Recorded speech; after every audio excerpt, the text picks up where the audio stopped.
नमस्कार, आई क्वांटम में आपका बहुत बहुत स्वागत है। मेरा नाम है सुविधि और आप देख रहे हैं आज की ताज़ा खबरें बाय द इंडियन एक्सप्रेस। आज के एडिटोरियल्स में से पहला है dagger in the heart of liberty. ये लिखा है पी चिदम्बरम जी ने, जो हमारे फॉर्मर मिनिस्टर भी रह चुके हैं। ये उन्होंने लिखा है regarding the criminal procedure identification bill 2022 जो अभी अभी पास हुआ है in both the houses in this budget session. और ये बजट सेशन जो है अभी अभी कंक्लूड हुआ है 2-1 दिन पहले।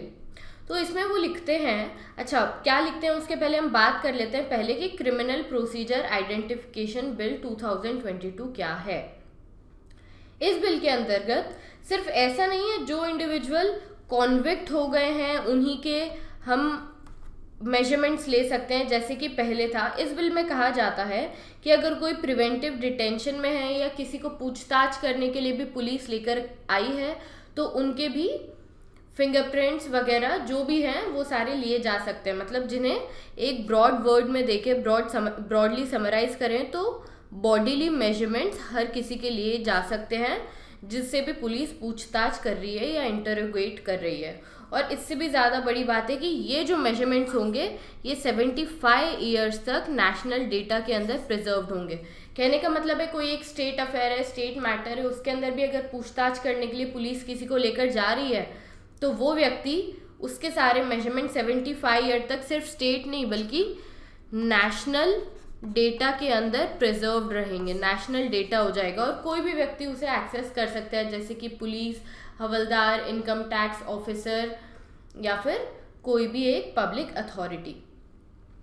तो पी चिदम्बरम जी कहते हैं कि जैसे पहले 2 केसेस हुए थे, एक Selvi versus the state of Karnataka और एक K S Puttaswamy versus the union of India. इसके अंदर भी इसी प्रकार की बात आई थी कि क्या हम ये जो कॉन्स्टिट्यूशनल वैलिडिटी होती है कि नहीं इन चीज़ों की, अगर कोई भी बॉडीली मेजरमेंट्स ले लिए जाएं अगर कॉन्विक्ट होने के पहले। अच्छा, अब इसके अंदर कॉन्स्टिट्यूशनल वैलिडिटी जैसे बड़े बड़े टर्म्स की बात क्यों आ रही है? क्योंकि हमारे कॉन्स्टिट्यूशन के आर्टिकल 20 और 21 में ये चीज़ें कही गई। आर्टिकल 20 क्या है? आर्टिकल 20 है protection with respect to conviction of offences. कहने का मतलब है कि जब तक कोई व्यक्ति किसी चीज़ के लिए, किसी क्राइम के लिए कन्विक्ट ना हो तब तक उसके पास राइट्स रहते हैं कि वो अपना प्रोटेक्शन कर सकता है and he is not bound to do things which he thinks is not under the favour of his right to privacy. और आर्टिकल 21 में लिखा गया है कि protection of life and personal liberty मिलता है हर एक व्यक्ति को। आर्टिकल 21 में है protection of life and personal liberty. तो पी चिदम्बरम जी अब कहते हैं कि अगर ये बिल पास हुआ है तो इससे बहुत ज़्यादा पावर मिल जाएंगे पुलिस और दूसरी अथॉरिटीज़ को कि वो हर किसी व्यक्ति को बॉडीली मेजरमेंट्स लिए जा सकते हैं और उससे उनके हैरेसमेंट के केसेस होने लगेंगे। कि अगर कुछ भी होता है तो सबसे पहले किसी व्यक्ति को पकड़ ही लिया कि चलो तुम नहीं किया होगा करके। ऐसा नहीं होता है। अभी तक का जो होता था उसमें ऐसा था कि किसी व्यक्ति को पकड़ा है, उसका इंटेरोगेशन कर रहा है, फिर उसका अगर कन्विक्शन हो जा रहा है, कोर्ट ऑफ लॉ में वो गिल्टी प्रूफ होता है, तब उसके मेजरमेंट्स लिए जाते हैं और उसका रिकॉर्ड रखा जाता है। अब इसके अंदर वो कहते हैं, अब वो कुछ सवाल रखते हैं before the parliament and people कि क्या इन चीज़ों को ठीक किया जा सकता है, क्या ये चीज़ें नहीं होगी इस बिल के आने के बाद। तो सबसे पहला उनका क्वेश्चन है कि मेजरमेंट्स जो इस बिल में लिखा है कि बॉडीली मेजरमेंट्स, इसके अंदर क्या क्या चीज़ें इंक्लूडेड है। सिर्फ ऐसा कि उनका बोलचाल, उनकी हैंड राइटिंग, उनके बॉडीली मेजरमेंट्स, हाइट, वेस्ट, या फिर ऐसा कि narco analysis, polygraph test, brain electrical activation profile, ये सारी चीज़ें भी आप कर लोगे हर किसी व्यक्ति के, क्योंकि ये सारी चीज़ें पर्सनल होती है हर एक व्यक्ति की और ये राइट टू प्रिवेसी को ब्रीच करती है। तो उन्होंने ये सवाल पूछा है। दूसरा सवाल उन्होंने ये पूछा है कि मेजरमेंट्स जो लिए जाएंगे क्या कोई भी एमपी, एमएलए, पॉलिटिकल वर्कर या ट्रेड यूनियनिस्ट या फिर कोई भी व्यक्ति जो पीसफुल प्रोटेस्ट कर रहा है उसे भी अगर पुलिस लेकर चल जाती है, कुछ समय के लिए जेल के अंदर रख देती है, उसके भी आप बॉडीली मेजरमेंट्स लोगे, तो आपने तो किसी को भी नहीं छोड़ा, हर व्यक्ति के बॉडीली मेजरमेंट्स ले लिए, तो कितना प्रिवेसी का ब्रीच हो रहा है। फॉर एग्जाम्पल वो खुद का एग्जाम्पल देते हैं कि जब उन्होंने यूथ कांग्रेस ज्वाइन की थी तो पहले ही दिन जब वो प्रोटेस्ट कर रहे थे उन्हें खुद को भी जेल में डाल दिया गया था, उनके भी मेजरमेंट्स लिए जाते हैं, तो उन्हें कितना राइट टू प्रिवेसी का ब्रीच दिखता है इसके अंदर। और अगर हर व्यक्ति के पास इसका एक्सेस होगा, panchayat, municipal officer, health inspector, traffic constable, tax collector, तो क्या चीज़ें रह गई है जिनके पास नहीं होगा? मतलब हर व्यक्ति की हर डेटा हर एक पब्लिक अथॉरिटी के पास है। This is derogatory in nature. तो ऐसा कहते हैं कि इससे जो लिबर्टी है, जो एक व्यक्ति की पर्सनल फ्रीडम है, वो एक नॉन निगोशिएबल राइट होता है इन द डेमोक्रेसी। डेमोक्रेसी का जिस्ट ही होता है कि right to freedom and personal liberty. तो अगर आप ये उससे छीन रहे हो तो आप डेमोक्रेसी को ही अंडरमाइन कर रहे हो। इस बारे में पी चिदम्बरम जी सवाल करते हैं इस एडिटोरियल के अंदर। नेक्स्ट आर्टिकल है फैनेटिक्स बिकम फैशनेबल।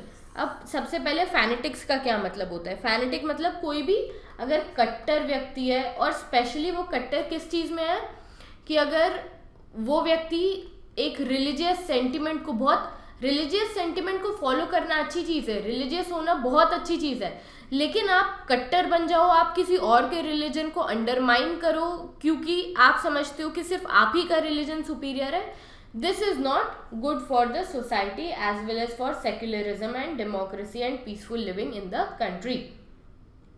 तो राइटर जो हैं तवलीन सिंह जी ये बताती हैं कि किस प्रकार से उनके साथ भी 2-3 इंसिडेंट्स हुए हैं जिससे उन्हें दिखता है कि किस प्रकार से रिलीजियोसिटी को बहुत ज़्यादा सुपीरियर रख दिया गया है रादर देन द इंडिविजुअलिज्म, कि उनकी पर्सनल फ्रीडम, पर्सनल चॉइस को अंडरमाइन किया गया। जैसे कि वो बताती हैं एक बार वो पाकिस्तान एयरपोर्ट से आ रही थी, उनका पूरा लिकर छीन लिया गया क्योंकि उस एयरपोर्ट में या पाकिस्तान के अंदर वो बैन है। दूसरा वो बताती है कि वो एक बार पाकिस्तान में घूम रही थी तो उनके, जबकि उन्होंने सलवार सूट बढ़िया पहन रखा था लेकिन वो फुल स्लीव्स का नहीं था, तो एक व्यक्ति ने आकर उन्हें कह दिया कि आप ये कैसे भद्दे कपड़े पहन रहे हो। तीसरा वो बताती हैं कुछ एग्जाम्पल्स, जैसे कि अभी अभी हुआ था कि सबसे पहला तो ये कि मीट बैन जो कर दिया गया था नवरात्रि में by the mayor of some particular society community in the Delhi and in the Mumbai, ये किस प्रकार से खराब है, किस प्रकार से लोगों की personal freedom, freedom of trade, freedom of wages earning, ये सारी खत्म हो गई क्योंकि वहाँ पर तो छोटे छोटे लोग रहते हैं जो मीट शॉप में हैं, जो रोज़ खाते हैं, कमाते हैं, और अगर आप 8 दिन के लिए, 10 दिन के लिए उनसे उनका मेहनत आना, उनसे उनकी पैसे, उनसे उनकी जॉब छीन लोगे तो ये किस प्रकार से सही हुआ? क्योंकि वो मानती हैं कि सेक्युलरिज्म, रिलीजियोसिटी अपनी अलग रहनी चाहिए और इसे constitution, democracy and healthy functioning of government और सोसाइटी में बीच में नहीं आना चाहिए।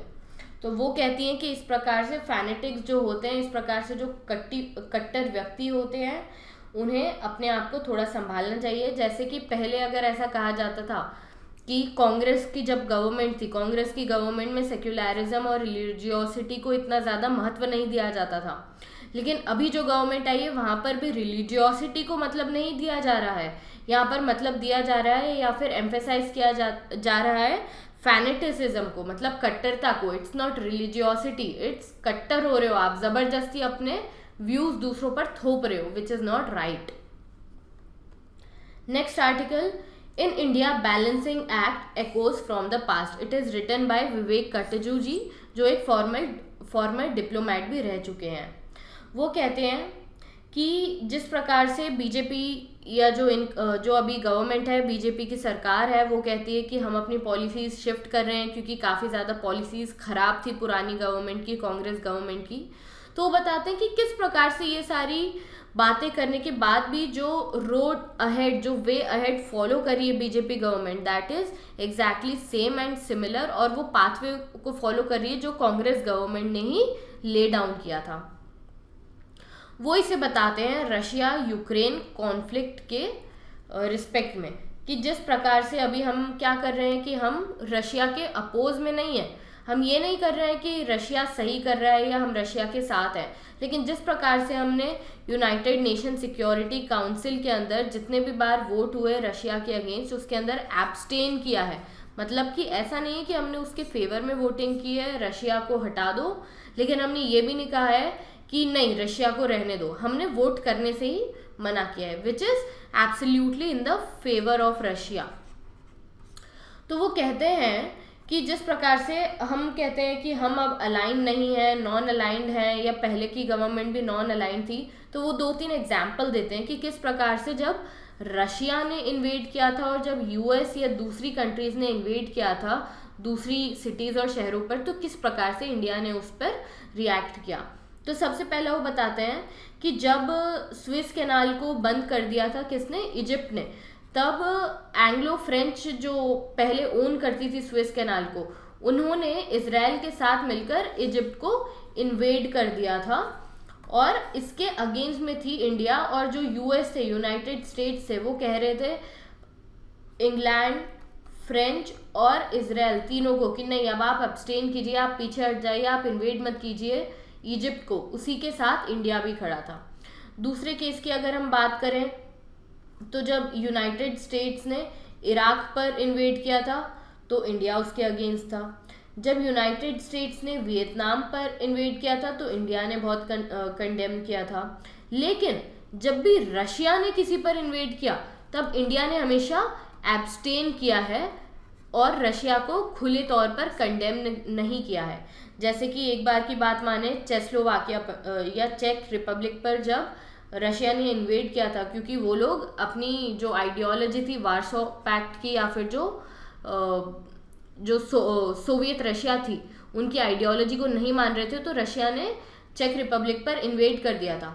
उस टाइम पर इंडिया ने उसके साथ तो नहीं दिया था, दे वर विद द चेक पीपल, लेकिन उन्होंने रशिया को बुरा भला या पब्लिक फोरम पर बुरा भला नहीं कहा था। उन्होंने प्राइवेटली कहा कि रशिया, आपको ऐसा नहीं करना चाहिए, आपको वापस से पुल बैक करना चाहिए और आपको चेक पीपल पर इन्वेड नहीं करना चाहिए। दूसरा केस है जब रशिया ने इन्वेड किया था अफगानिस्तान के अंदर। इस टाइम पर भी इंडिया ने खुले तौर पर नहीं, लेकिन ये पीछे से रशिया को कहा कि नहीं, अब आपने इन्वेजन हो गया, अब रशियन पीपल, जब अब अफगानी पीपल भी चाहते हैं कि सब कुछ ठीक है, आप पीछे जाइए, तो आप पीछे जाइए, आप इन्वेड मत कीजिए।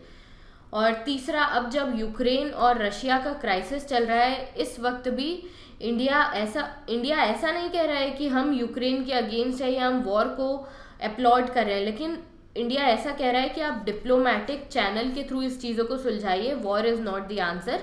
लेकिन ऐसा नहीं है कि वो रशिया को खुले तौर पर कंडेम कर रहा है। इंडिया ने, जैसे इंडिया के फॉरेन मिनिस्टर एस जयशंकर जी है, उन्होंने कहा कि उन्होंने रिसेंटली अभी एक स्टेटमेंट दिया था कि इंडिया ऐसा नहीं है किसी चीज़ के फेवर में या किसी चीज़ के अगेंस्ट में है।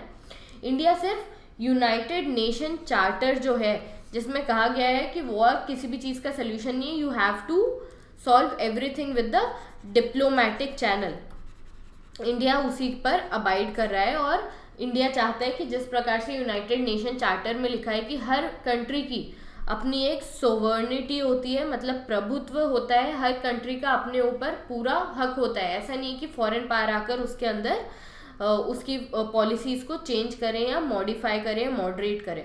तो हर कंट्री सॉवरेन होती है और इंडिया भी इसका साथ देता है यूनाइटेड नेशंस चार्टर का। इसलिए उन्होंने कहा है कि वॉर को ख़त्म कीजिए और पीसफुली रिजॉल्व कीजिए।